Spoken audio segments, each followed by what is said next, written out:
Audio Jungle.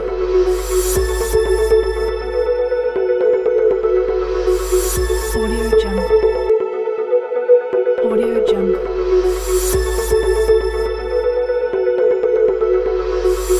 Audio Jungle. De oración, necesito pensar en el contenido de cemento, por supuesto, en la manejabilidad, en el sistema de colocación, en el curado, que es muy importante para controlar o evitar, como sabemos que no pueden evitar, es controlar la fisuración.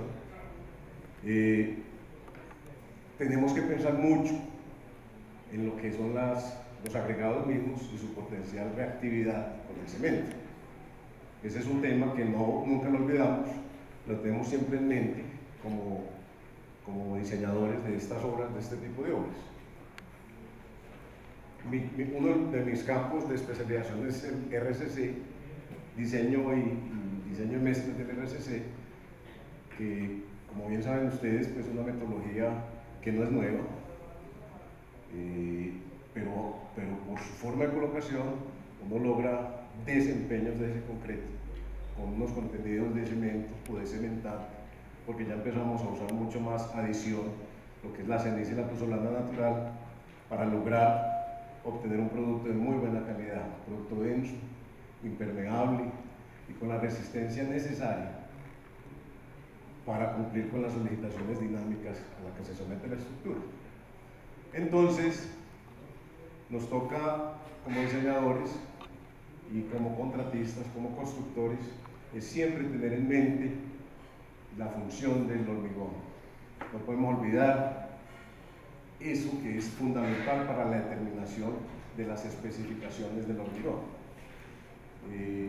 No sé, como les decía, yo no venía preparado para esto, pero sí quisiera pues que alguno de los compañeros me diera una manito para seguir con el tema. Claro, como no, doctor Camilo, muchas gracias por su apoyo. Bueno, yo también diría, y estoy muy de acuerdo en los comentarios iniciales, en que la inquietud siempre va a eso.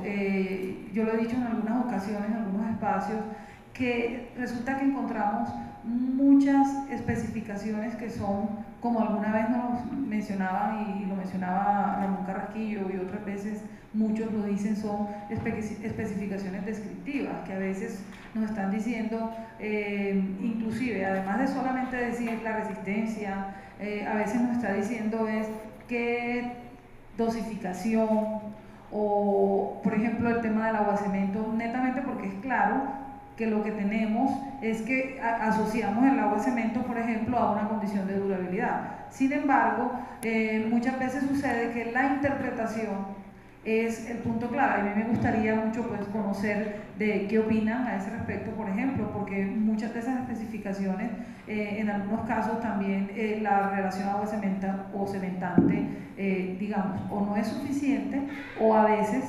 es un llamado a algo, pero ese llamado a algo muchas veces es lo que estaba hablando el doctor Camilo también, que es cuando dice, aquí llegó el perdido, bienvenido, muy bueno que llegue el momento en que yo lo estoy comentando, porque el doctor Enrique era quien nos decía ayer, cuando nos hablaba de la relación del agua cementante o agua cemento con los conceptos de durabilidad.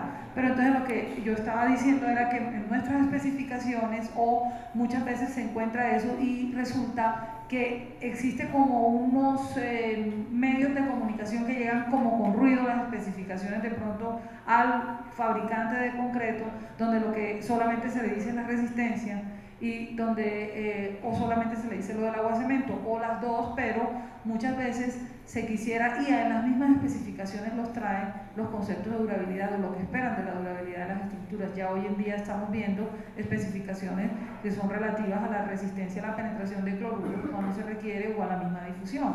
Entonces, yo sí creo que es una reflexión a lo largo tal vez de las especificaciones o tal vez de, no sé, de acuerdo a sus diferentes situaciones en sus proyectos o en su vida profesional, porque a veces es relativo a las especificaciones que simplemente solicitan o también hacia el real desempeño de la estructura. En algún momento me preguntaban que me invitaron a una charla en la universidad del Norte, pues en Barranquilla, y yo haciendo como hacía ayer el doctor Enrique, que hablaba de los requerimientos del ACI, pues yo lo asociaba a nuestros requerimientos de la norma sismorresistente y el complemento que tiene de la guía de durabilidad, pero hablaba también de esta posibilidad de especificaciones por desempeño, y alguien lo que hizo fue como confrontarme y decirme, tú lo que dices es que la norma no sirve. Y yo no, sino que en realidad lo que estoy diciendo es que estamos viendo en la realidad que nuestros proyectos hoy, hablábamos precisamente de elementos prefabricados para hacer en Medellín, para el puerto de Buenaventura, se estaba hablando de relaciones agua-material cementantes que son mucho menores de 0.4. Entonces uno dice, no es que la especificación y no es que nuestra guía, nuestra norma no sirva, sino que realmente es una guía o es una especificación de unos ambientes, pero ya hay una experiencia, ya hay unas mediciones y ya vienen especificaciones dadas por experiencias, como digo, o por mediciones claras de qué requiere, con todo, computando, nos explicaban ayer el doctor Enrique respecto a la vida útil y lo importante que es el tiempo en estas especificaciones. Ahora sí le doy la palabra al doctor. Bueno, me dicen cuál es la pregunta. No, estábamos haciendo como la introducción, pues, Ya. y también la hizo el doctor Camilo Tejada, nos ayudó, y pues también está abierto también lo que el público en general quiera comentar. Bueno, solo añadiendo un poquito a lo que decía Esther, y ese era el mensaje de la charla que dimos ayer, que es importante que los diseñadores se involucren más en el tema de durabilidad y no solo se refieran a lo que dicen las normas. Por ejemplo, el código ACI nos da requisitos mínimos para que el diseñador, enfocando su problema particular, tome esto como referencia, ¿no?, y lo aplique en una especificación. Entonces, comentábamos también el tema de diseñadores, se da en mi país, que dicen, por ejemplo, concreto de 210 o 3.000 libras o 21 megapascal con relación a basamento 0.50. Eso es absurdo. Eso no funciona. Eso significa que el diseñador no está entendiendo cuál es el problema de durabilidad, simplemente está aplicando una relación a basamento que le dice el código. Entonces, el tema yo creo que da para bastante. La durabilidad es un concepto que recién lo están involucrando los diseñadores de manera, llamémoslo así, bastante detallada. Hay muchas experiencias en todas partes de cosas que funcionan y se tiene que complementar con lo que dicen las especificaciones. Cada caso es particular. Yo soy miembro de muchos comités de la CI, pero la CI es una buena referencia, pero tampoco es la panacea. La CI tiene que tomarse con criterio, y lo que el ACI es un mínimo, pero cosas muy especiales tiene que verlas el especialista, ¿no? Bueno, podría.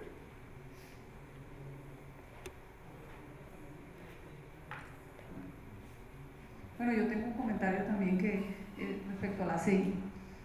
Va uno leyendo y leyendo y va llevando partes a condiciones de la estructura, pero resulta, yo no, sobre todo en el ACI, pues no me muevo tanto, más en la norma, pues en realidad me muevo en las normas como tal del material, pero sin embargo ha tocado, porque cuando uno empieza a interpretar esto de las especificaciones, encuentra que hay apartes sobre materiales y apartes sobre estructura, y si yo me rijo solo por el tema de materiales, puede estar sucediendo que son los que quedan en las especificaciones, y hay en la parte de estructuras que habla de condiciones de exposición, pero que no están allá en la parte de materiales, sino está en la estructura, y ahí es cuando nombra la permeabilidad al agua, por ejemplo. Entonces, no aparece la permeabilidad, ya empiezan a aparecer en concretos marinos, en muelles, en los elementos prefabricados estos que mencionaba, esas especificaciones de difusión, de permeabilidad rápida al cloruro.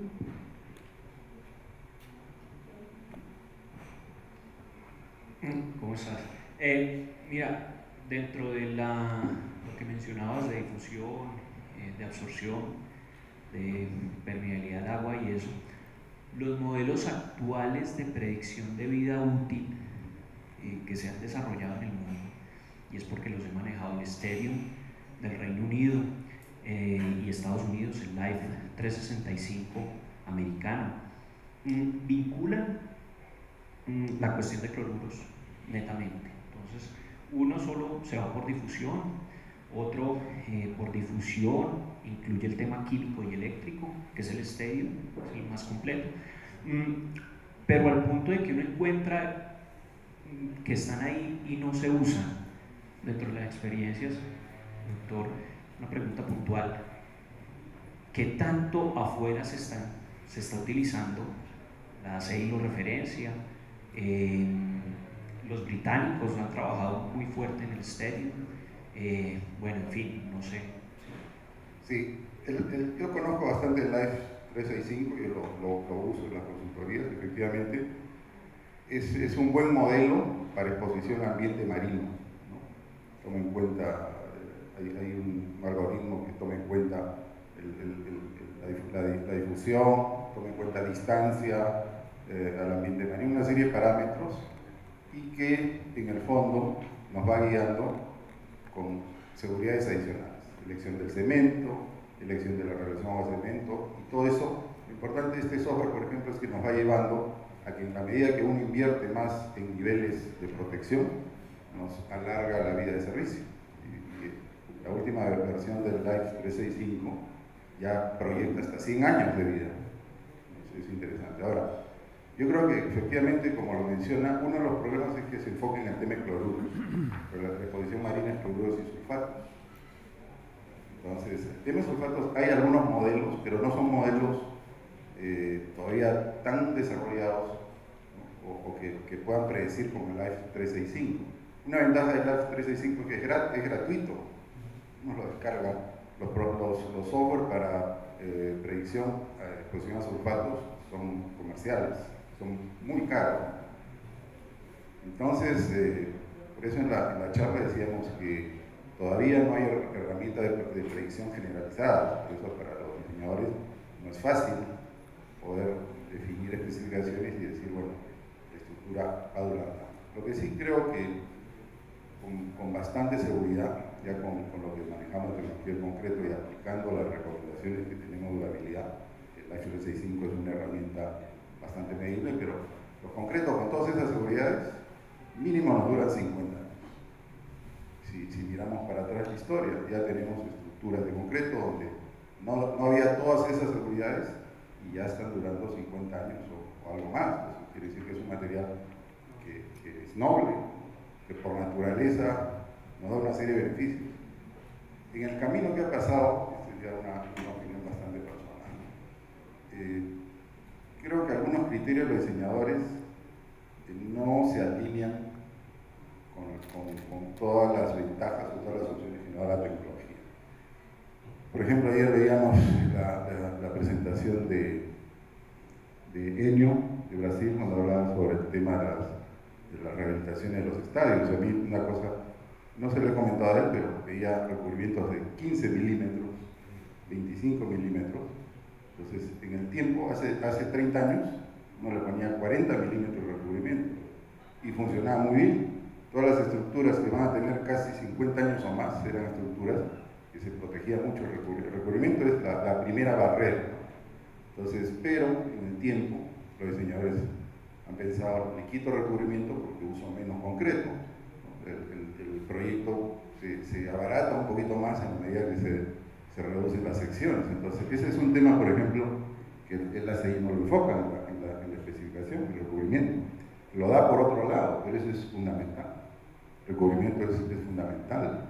Entonces, yo siempre tengo muchas discusiones con los diseñadores porque ellos se enfocan en el promotor, el que paga el proyecto, quiere pues lo más económico y hacen caso al promotor y cada vez reducen más los recubrimientos, ¿no? Es un tema que creo yo que está un poquito en el aire. Otro tema, desde el punto de vista de predicción, por ejemplo, que no lo toca el ACI, es el tema de reactividad alcali-sílice. Hay una guía muy buena que ha salido en 2011, que es la guía Ashton, ¿no? Que es una iniciativa muy importante que nos lleva de la mano hacia cómo tomar decisiones sobre medidas de protección por reactividad alcali-sílice. Es muy buena. En este sentido, yo estoy involucrado en muchos proyectos con reactividad y antes de esa guía, los americanos estaban muy atrasados en el tema de reactividad. Lo abordan de manera muy desordenada, y en ese sentido los europeos están más avanzados. Pero ASHTO ha tomado esta iniciativa, y la CI en ese sentido es mucho más conservador. ASHTO es una institución gubernamental, pero que tiene que lidiar con muchos problemas de reparación, mucho dinero está involucrado en eso.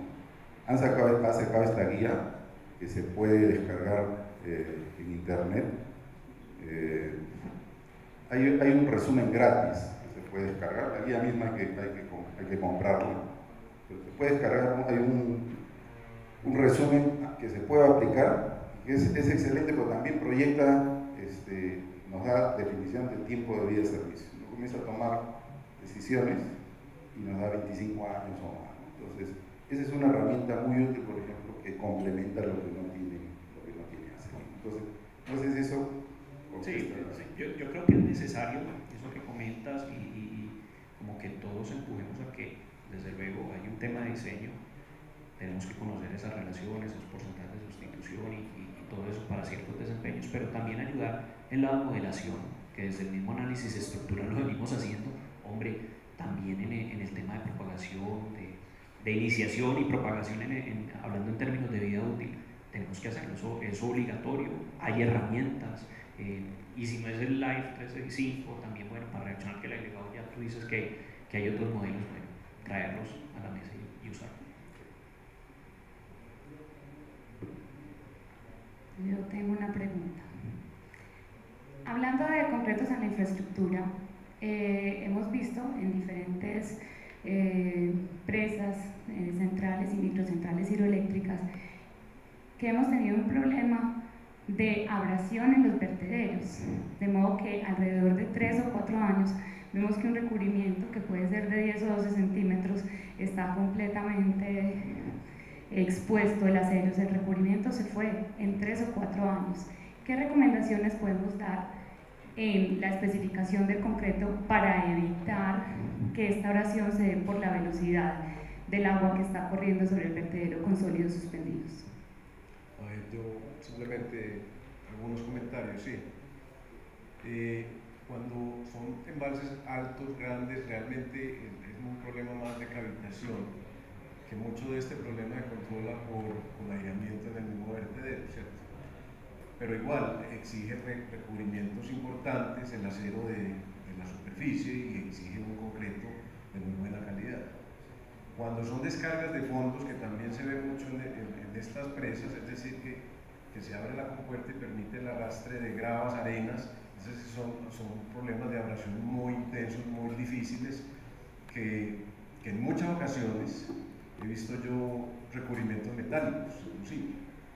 Se han usado concretos de alta resistencia, en ese entonces era con sílica fumo, humo de sílice, pero aún así en muchos casos se han ido, pero es por la carga de sedimento que está saliendo por ahí. Entonces, en Chile, por ejemplo, tuve una experiencia y usan un adoquín de piedra de unos 20-25 centímetros como superficie en la descarga de fondo para ese problema de desgaste. Creo que parte del ejercicio y de lo que tenemos hacia adelante como meta y como trabajo con el gremio de productores de concreto es buscar esos concretos que ayer se mencionaban, concretos de alta resistencia, y mirar cómo se comportan bajo estas solicitaciones de abrasión. Simplemente para complementar algo de Enrique, yo soy diseñador, pero no podemos olvidar nunca el ejercicio de los ensayos de laboratorio, de la reactividad potencial y en particular trabajar con el fabricante de cemento mancomunadamente, porque es con él quien me va a ayudar a resolver mis problemas de reactividad. Traigo a colación un ejemplo de una empresa que está en diseño hoy y estamos trabajando con Argos de la mano, resolviendo problemas de reactividad, problemas de suministro, evaluando canteras conjuntamente, porque queremos ellos como fabricantes de cemento, porque ni siquiera serían los fabricantes del concreto, pero por el interés de que su producto genere un buen concreto, que sea resistente a 100 años al menos de vida útil. Los diseñadores de presas no estamos pensando en 20, sino en 100, y normalmente duran toda la vida. Así que este es el comentario que quería hacer. Y yo quisiera comentar algo de esa visión y que también como comentarlo como cuestión también. El diseñador, tal cual como lo está diciendo el doctor Camilo, el diseñador es quien está definiendo esas especificaciones. Muchas veces también nos pasa con un productor que nosotros acompañamos a la especificación, pero no para definirla, porque él es el que conoce su estructura y conoce su comportamiento y lo espera desde todos los puntos de vista, inclusive desde ese comentario que va muy del material, pero que también va desde la operación, del funcionamiento, de la puesta en servicio. Entonces uno como concretero, uno tiene la labor y la responsabilidad, obviamente, participar, conocer esa estructura final, ese producto final, pero hay una cuestión de, hay unos ciertos límites que también lo digo, no porque no participemos con diseñadores, sino todo lo contrario, para cuando lleguen las especificaciones no sea una solicitud hacia nosotros cuando ya es un proyecto ya que va a arrancar. Entonces, un proyecto que va a arrancar, ¿qué agua cemento pongo? O, por ejemplo, encuentra uno una especificación general que debería ser de un diseñador que no, para mi concepto, no debería poner cumplir con el capítulo A, C, I de la durabilidad, o esta es muy general, pero y es absurda totalmente pues para uno interpretarla. Yo sí cumplo como concretero con el capítulo, pues cumplo con la especificación dentro del capítulo que se requiera o que requiera o el diseñador o el dueño de la estructura. O también clase S1 no es suficiente para una especificación en concreto, ¿cierto? ¿Puedo añadir algo? Sobre este tema de los concretos con gran resistencia a la abrasión hidráulica al sedimento, hemos participado en algunos proyectos donde realmente el problema es cuando hemos visto se proyecta mal el tipo de sedimentos, la cantidad de sedimentos, ¿no? Hemos visto proyectos donde, por ejemplo, se especificaba concreto relativamente normal, concreto de 28 megapascales o 30 megapascales, para zonas donde iba a haber una gran cantidad de flujo de agua con sedimentos, y al cabo de un año se había ido todo el recubrimiento, había quedado el acero expuesto. Se han hecho proyectos exitosos utilizando concretos de alto desempeño, como el que mencionaba Camilo, con microsílice, cuando uno ya va a esos niveles de protección ante desgaste de la abrasión. Si no se usa microsílice, la cosa no llega a funcionar bien. Y efectivamente la fibra de acero ayuda muchísimo. La fibra de acero da una matriz, une todo, le da mucha utilidad y tenacidad a este tipo de concreto, y tenemos algunas experiencias en el Perú donde ha funcionado muy bien concretos de 80 megapascales mínimo. Eso en el tiempo da mucho más, ¿no? Se usa microsílice, se usa relaciones agua-cemento muy bajas. El problema, ayer escuchamos en alguna presentación, el problema de estos concretos es hacerlos bien masivamente. En el laboratorio es muy fácil, pero meterse a hacer 2000 metros cúbicos de concreto 80 megapascales para una obra hidráulica de este tipo, entonces hay que hacerlo y hay que hacerlo bien. Hay un tipo de concreto comercial, lo menciono aquí porque de repente todos lo conocen, es un concreto de Lafarge que se llama el Fonda. El principio es el mismo, o sea, es un concreto de alto desempeño, tiene microsílice, tiene microfibras, y el problema es que es sumamente caro, es carísimo. Entonces, yo creo que en la mayoría de proyectos se pueden utilizar estos concretos de alto desempeño con microsílice, con fibra acero. Algunas veces se combina fibra acero con fibra sintética también. Hay experiencias de que esto funciona bastante bien, ¿no? Y estoy de acuerdo con lo que menciona Esther en cuanto a lo que debería ser el enfoque del diseñador, ¿no? O sea, involucrarse más, no solo referirse a la norma. Quería complementar algo en relación a la reactividad calicílice que creo que es importante, que veo que se menciona mucho aquí los problemas estos. Hay dos enfoques principales en cómo enfrentar el tema de reactividad calicílice entre los diseñadores y los especialistas. Uno es creerle a los ensayos. Por ejemplo, el ensayo 1260 en el 99% de los casos va a dar positivo. pero no siempre ese positivo es positivo, porque es una prueba sumamente agresiva, donde en un periodo muy corto se quiere reproducir un fenómeno que dura 5, 10 o 15 o 20 años. Entonces, hay que tener mucho cuidado con esto, porque tiende a algunas veces calificar como negativos o desechar agregados que no necesariamente son reactivos. La prueba a 6 meses o un año es la más confiable, porque algunas veces no se puede esperar 6 meses o un año. Cuando se trata de una gran empresa como Argos, que ya tiene un montón de años y va a perdurar, sus canteras tienen que realizarlas para un año, ¿no? Hay el tiempo.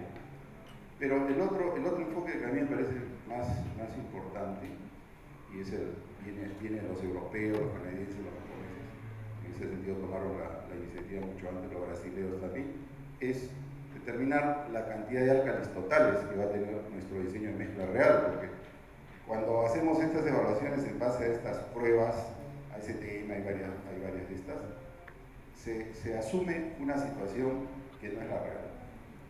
No se utilizan los agregados con la granometría que se van a utilizar, salvo la prueba que se utiliza el prisma grande, el contenido de cemento. Entonces, ¿cuál es el enfoque del contenido total de álcalis? Se trabaja con el diseño mezcla real y se evalúa cuánto aporta de álcalis ese diseño, los agregados pueden aportar algo de álcalis, los aditivos, se hace el balance y hay criterios, hay ya normas desarrolladas. Esta guía de ASCO es excelente porque dependiendo del grado llamémoslo así, de problema potencial que puede haber, dice, ¿no? Por ejemplo, hacer el cálculo, y si no se supera 1.8 kilos de álcalis por metro cúbico, no se toman ciertas precauciones, pero sí, el fondo de esto es limitar la cantidad total de álcalis que uno le pone. Oscila más o menos entre 1.8 y 3 kilos, y eso es una seguridad basada en una cosa real. Entonces, no dice esta norma, no le haga caso a los ensayos, pero toma los ensayos solamente como una referencia y analiza de manera más realista lo que vas a tener en la obra, ¿no? Entonces, ese es un tema que me interesaba aclarar. Los invito a que descarguen esta guía, y es interesante que involucrarse. Sí, qué pena, por acá. Otra vez dentro de los ensayos, sí, ese casi es el primer input que se debe tener. Tú mencionabas que de una u otra forma los americanos tenían un desorden, por la hablas ahí del tema de reacción al cali agregado, que no se da casi un flujograma a seguir. Es decir, si vamos primero con una CTM 1260, después la 1293, entonces ya metamos ese álcali dentro del agua que de pronto reacciona mejor. Yo creo que ese orden, y dentro pues, de Argos puntualmente lo manejamos, teniendo en cuenta todo pues, el tema de mediciones para canteras, que sí, más de un año van a estar ahí, y de nuevo casi tener el mapeo de todas las fuentes de agregado.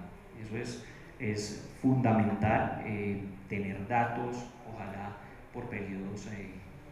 La 1293 es ideal y esa es la que estamos pues trabajando muy fuerte. 1260 ya llevamos más de 4 años aplicando pues a los productos y seguimos pues con estas de periodos largos. Con respecto a la norma de reactividad, una pregunta para el ingeniero Enrique. En estos ensayos en los que medimos reactividad álcali agregado, ¿hay algún ensayo realmente concluyente? Porque tenemos que siempre hacer una serie de validaciones con químicas por 1157, 1260. Tenemos que hacer una serie de ensayos y todo eso, pues digamos que nos da una probabilidad de la posibilidad de que tenga alguna reacción futura. Pero ¿hay algún ensayo que sea realmente concluyente con respecto al...? La pregunta es buenísima porque yo asisto por lo menos una vez al año a las convenciones del ACI. Siempre en las convenciones hay algunas presentaciones sobre ASR Y todos los años la respuesta es la misma, ¿no? Los mayores expertos mundiales dicen que no hay un ensayo, que no existe todavía el ensayo concluyente. Lo que sí puede ser concluyente, el ensayo que es concluyente, es la petrografía, que es por donde se debe partir. La petrografía, si uno hace petrografía y no hay ningún mineral potencialmente reactivo, porque los minerales ya están identificados, sabemos que no hay posibilidad de que haya.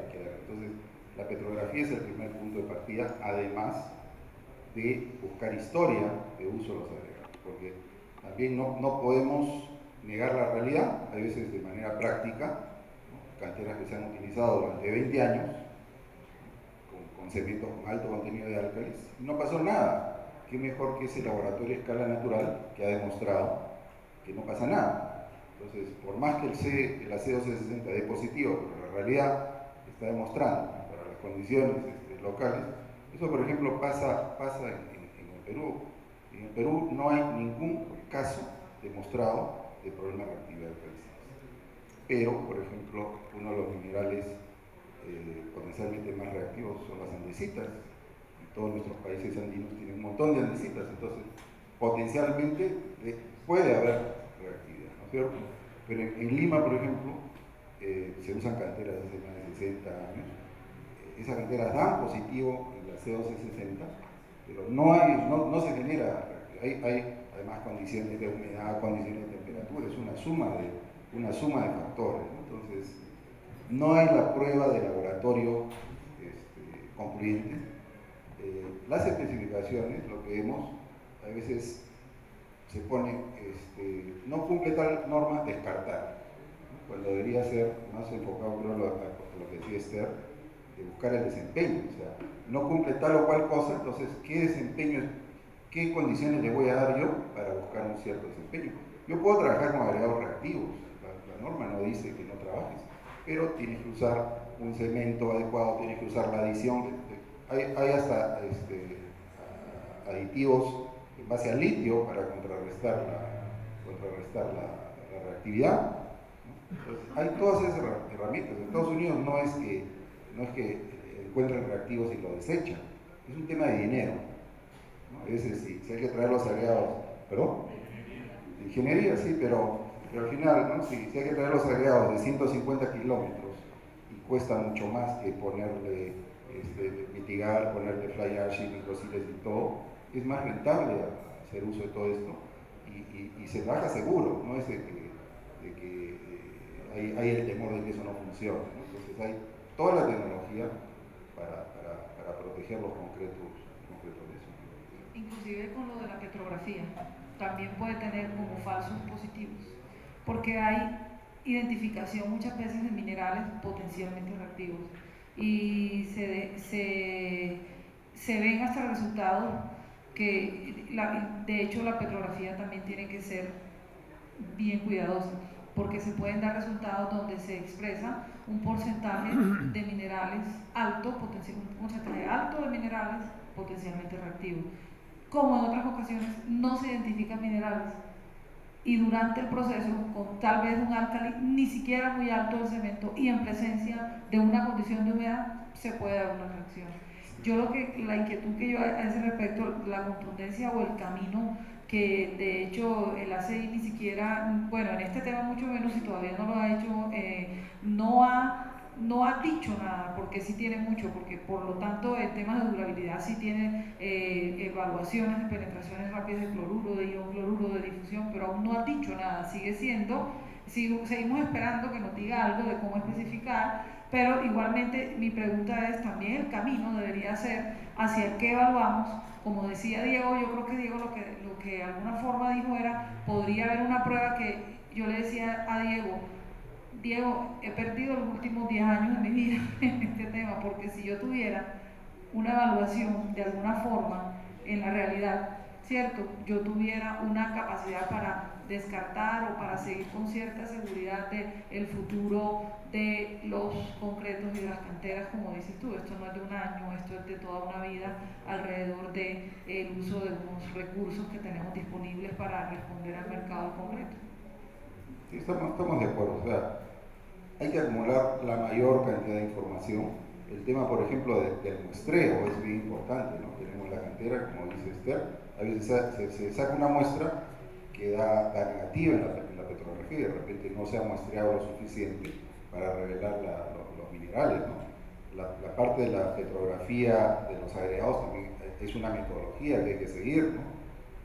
Se va separando las partículas, se necesita que sea un petrógrafo que no sea solo experto en mineralogía, sino en concreto, ¿no? Entonces, el tema es acumular un montón de información. Creo que cuando hay la duda, no podemos estar 100% seguros, pero por eso tenemos un montón de herramientas, sí, para limitar la posibilidad de que haya un problema futuro, y eso es comenzar a poner barreras y barreras y barreras, ¿no? Hay 4 condiciones que se tienen que dar para la agresividad química en el concreto.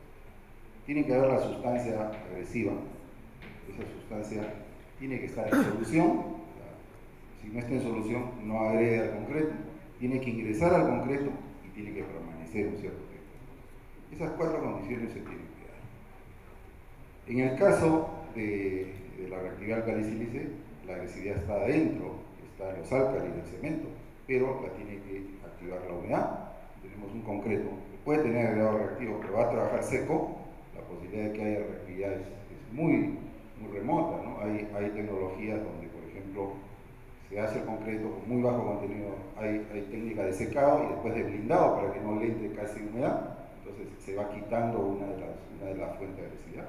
Todo eso, efectivamente, como es Esther, el ACI no lo pone pues en la norma, porque es un tema complejo, no es fácil dar una receta que sirva para todos los casos.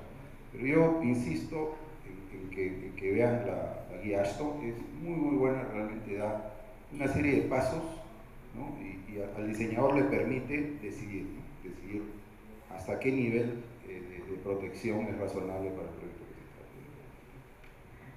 está. Ya se nos está llegando la hora de cierre, pero antes de eso quisiera una reflexión, digamos, un ejemplo que traigo de mi práctica profesional como diseñador y más asociado al desempeño, pensar en desempeño. Cuando diseñamos presas, estamos hablando de edades de diseño de 6 meses o 1 año. Entonces, ese es un parámetro, una edad de diseño donde yo voy a buscar una resistencia o a la tracción o a la compresión, ¿sí? Pero yo no puedo esperar 6 meses o 1 año para tomar una decisión si cumplí o no cumplí con la resistencia de una capa determinada. Entonces, asociado al material, al RCC en este caso específico, hay unos elementos que yo tengo que controlar, además de controlar la producción de los agregados, por supuesto, del cemento. El material ya fresco, cuando se va a colocar, yo tengo que controlar lo que es la consistencia, lo que es la densidad de colocación, y ese es el momento donde se tienen que tomar las decisiones. Es decir, si mi especificación me da un valor de densidad, yo tengo que cumplir con esa densidad. La consistencia en estas mezclas secas se mide con lo que llamamos el consistómetro Weber, que la mezcla vibra y se mide bajo un criterio, un tiempo de vibrado y una respuesta. Entonces, como diseñador, yo tengo esos elementos adicionales que le doy al constructor para controlar. Por supuesto, la interventoría está pendiente, por supuesto, el mismo diseñador está pendiente, porque las decisiones son decisiones que se tienen que tomar en el momento. Si las densidades, después de dar los pases de compactación que se tienen que dar antes del fraguado inicial para tomar esas decisiones, si no se cumplen, se puede dar unos nuevos pases, y si no se dan, es necesario retirar el material colocado. Entonces, como a nadie le gusta eliminar 3.000 metros cúbicos, porque en empresas de RCC es común colocar 5.000, 6.000 metros cúbicos hora. Entonces, ese control y ese concepto de que mi producto tiene que estar bien desde el principio lo tiene que tener el diseñador, el interventor y el contratista. Bueno, muchachos, muchas gracias. Yo creo que estamos llegando al final. ¿Tenemos tiempo? Ah, qué bueno. Entonces, ¿cuánto tiempo tenemos más? 10. Ah, ok. No, entonces ya queremos oír sus opiniones, a ver si nos ayudan en esta discusión. Yo tenía uno para terminar y es complementando también una cuestión que el evento que se hizo en penúltimo, el que se hizo en Texas, fue hace 2 años, uno evidencia la falencia en el tema de medición, pero dentro de todo eso, en Texas, en Austin, ellos manejaban y tenían unas pruebas en la Universidad de Austin, tenían una especie de cementerio de diferentes elementos y que llevaban años, 5, 3, 2, el más viejo era, no son tan viejas en sí, pero sí presentaban expansiones y tenían hasta unas modelaciones que evidenciamos pues en las mismas presentaciones. Después se dio una visita técnica. De alguna u otra forma, la idea de replicar eso pues se ha venido haciendo, de alguna u otra forma hemos cogido pues y de la mano de la gente que está allá en Estados Unidos, pues en la academia, hemos como tratado de replicar esos modelos. ¿Qué tanto? Es decir, sabemos que definitivamente hay que seguir midiendo. Tú hablabas de que habías perdido unos años de medición. Yo creo que pues se está haciendo ahorita, pero de nuevo yo creo que hay que llevarlo ya al elemento, a vincular diferentes variables, eso sí, tener todos los inputs de diseños a la mano, medir a diario para que en 5 años estemos hablando de nuevo, y es muy local, ¿no? Estamos hablando de Bogotá, Barranquilla, Cali, Medellín, con esta información pues disponible. Una cosita. Y lo que yo quiero hacer es más como una reflexión con respecto al tema de durabilidad. Cuando nosotros hablamos de durabilidad, aquí estuvimos hablando mucho del material, pero hay muchas variables que influyen en que una obra sea realmente durable, desde la buena especificación, especificar buenos concretos, concretos adecuados de acuerdo a los agentes que van a estar sometidos, también el cumplimiento pues, de todos los planos y las especificaciones, y los buenos procesos y las buenas prácticas constructivas, ¿cierto? ¿De qué nos sirve tener un concreto de baja relación agua-cemento de ultra alto desempeño si no lo curamos, si va a tener una evaporación, vamos a debilitar digamos su resistencia? Volviendo al tema de vertederos, por ejemplo, si nosotros tenemos un buen concreto especificado pero no hacemos el proceso de curado, vamos a debilitar la parte superior. Si no lo aplicamos bien y queda con muchas irregularidades, vamos a tener problemas de cavitación, como decía el ingeniero. Entonces hay responsabilidades y el control se debe hacer en todos los procesos para lograr una obra durable, y finalmente si lo hacemos bien, lo construimos bien, pues también hay que cumplir con una serie de mantenimientos que debemos cumplir, ¿cierto? El dueño, que es el responsable final de los mantenimientos, debe hacer esos efectivos mantenimientos, porque todas esas variables pueden afectar la durabilidad final de la estructura.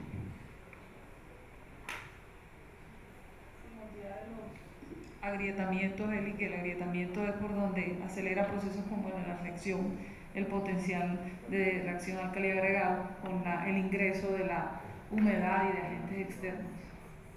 Sí, ese tema es muy importante, lo mencionamos también en la conferencia, o sea, como se menciona, de qué sirve que tomen todas las previsiones y después se fisura el concreto, ¿no? Y hay 2 aspectos que yo he podido ver un poco de la experiencia. Hay veces los diseñadores son tacaños con las juntas, y el tema del control de fisuración va mucho por ahí, o sea, adelantarse al comportamiento del concreto. El concreto va a tender a fisurarse, o sea, lo que se llama la contracción por secado diferida origina esfuerzos que el concreto convencional no los va a poder soportar, se va a fisurar de todas maneras.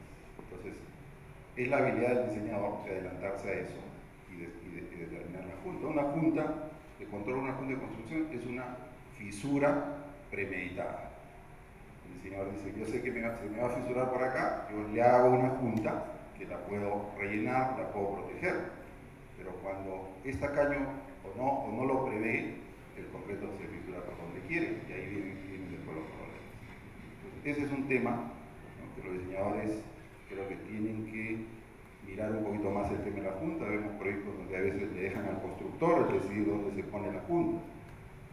Otro tema que ya es directamente relacionado con el constructor, y a veces las especificaciones de los proyectos no lo consideran, es el comportamiento térmico de las estructuras.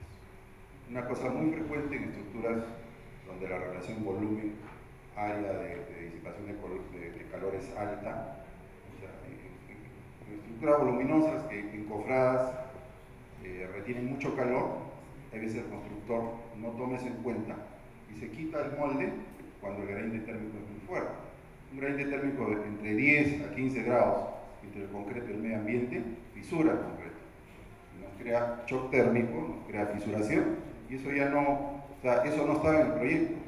Pero yo creo que debería estar, los diseñadores deberían poner algo en la especificación para esos casos, ¿no? Pero se tomen las previsiones, se haga el estudio. No puede haber una regla para todos los casos, algunas veces hay que hacer un estudio termodinámico particular, pero hemos visto que eso es fuente de muchos problemas, ¿no? El tema del manejo térmico, que desgraciadamente me perdí la charla de Ramón Carrasquillo, que habló creo de eso, ¿no? Pero ese es otro tema importante que pasa por el proceso constructivo. Si no lo dice la especificación y el constructor no tiene la experiencia, pasan esas cosas, ¿no? Y cuando aparece la fisura se convierte en un tremendo problema, porque se tomaron todas las previsiones por el lado del concreto, apareció la fisura y ahora ¿cómo se soluciona ese? Debería considerar también las especificaciones, las reparaciones, ¿no? Cómo abordar esos casos de congelar.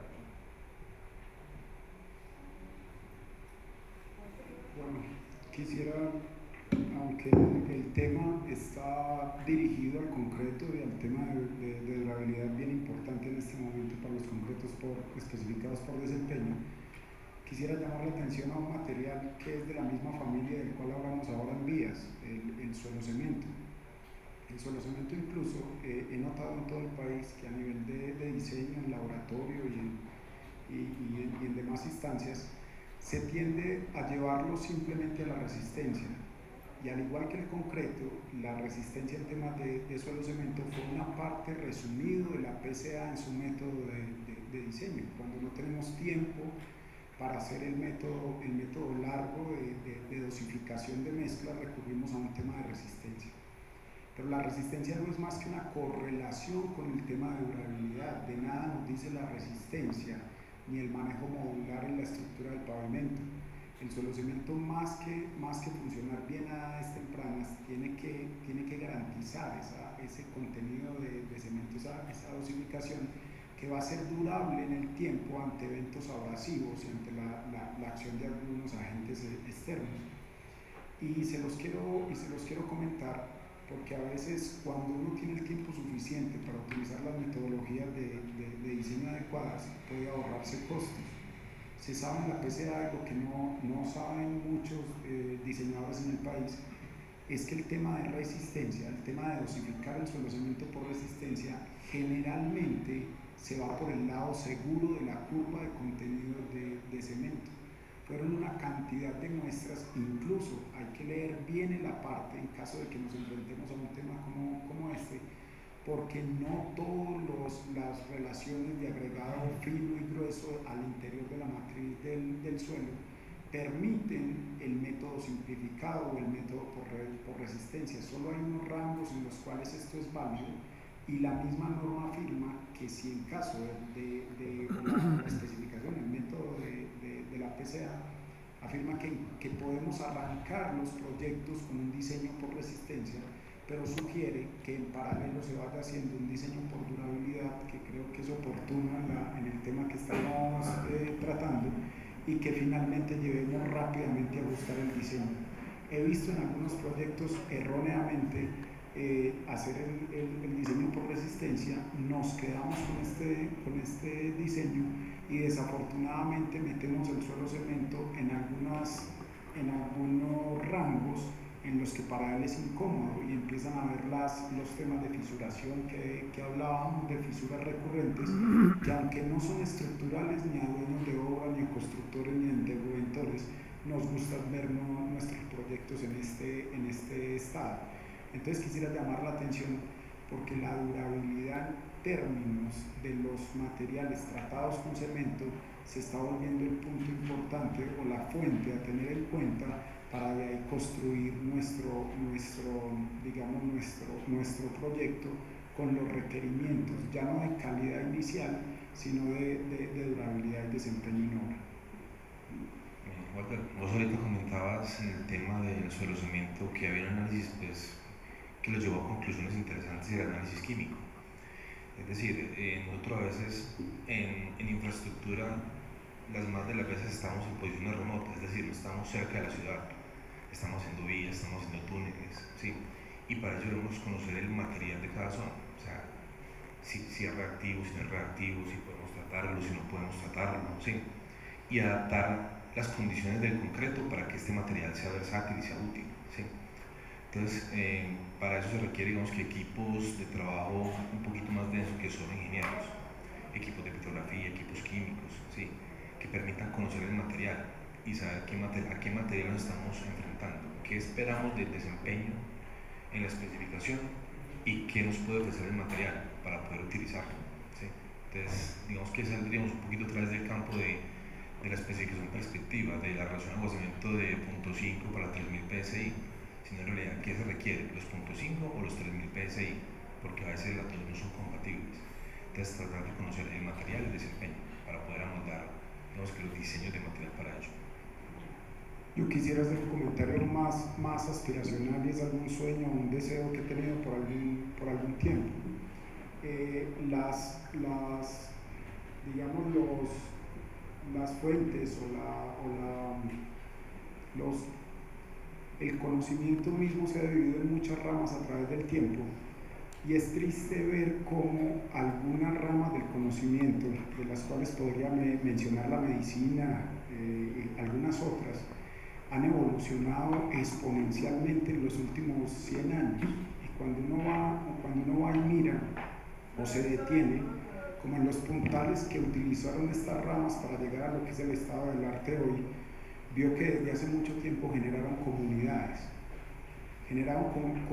en las que se comparten información, generaron comunidades en las que se comparten logros, generaron comunidades en las que se comparten errores, y empezamos a ver nosotros los ingenieros que ojalá pudiéramos establecer una red en el país, incluso en el continente, de una red de ayuda. Es increíble ver que la tecnología hoy en día los grandes servidores del mundo se dedican a temas como las redes sociales, que si bien son bien importantes para temas de comunicación, nosotros los ingenieros ya deberíamos estar aplicándolas específicamente para un conocimiento colectivo. Si vamos a los anaqueles de todos nuestros laboratorios en el país, de todas las empresas que diseñan pavimentos, de todas las empresas que hacen auscultación de suelos y demás, se van a dar cuenta que desafortunadamente hay en medios físicos, todo este país ha sido estudiado, o la gran parte del país que nosotros tenemos desarrollado ha sido estudiado. Y tristemente preferimos en un contrato 7 años después a volver a ir a repetir unos CBRs, a volver a ir a repetir una clasificación de suelos, a volver a repetir un montón de cosas, cuando creo que ya tenemos sistemas georreferenciados que nos podrían dar mapeos y acercarnos en un nivel grueso. No hablo de la ingeniería de detalles, no hablo que con esto podamos conceptualizar o definir un pavimento, o algún otro tipo de estructura. Pero sí estoy seguro que con una red de comunicación, una red neuronal de comunicación de alta velocidad entre nosotros los ingenieros, podríamos ser capaces de conocer los problemas a los que nos enfrentamos antes de llegar a la obra misma. Es que piensen que cuando llegamos a la obra ya estamos jugados, ya es más difícil volver a salir a las grandes ciudades, a analizar, a mirar, a revisar, que simplemente conocer los potenciales problemas a los cuales nos enfrentamos en cada una de las zonas del país. Este es un país de países, ¿no? La costa es muy diferente al centro, el centro es muy diferente al occidente. Este país lo tenemos que intercomunicar, no solo con vías, sino con conocimientos que nos permitan, digamos, llegar más fácil y más oportunamente a los retos que vamos a tener. Audio Jungle.